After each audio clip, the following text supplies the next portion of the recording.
आधी काही मंत्र्यांचे पीए कामांसाठी टक्केवारी मागत होते असा आरोप राष्ट्रवादी काँग्रेसचे आमदार अमोल मिटकर यांनी केला।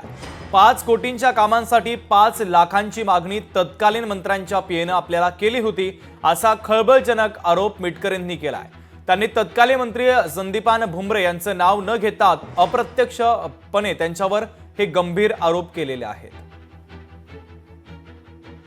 50 लाखाची किंवा 5 कोटीची कामं तुम्हाला जर मंजूर करून घ्यायची असतील तर 5 लाख रुपये आम्हाला द्या अशी मागणी संबंधित विभागाच्या पीएसच्या एका चमच्यानी मला केली होती।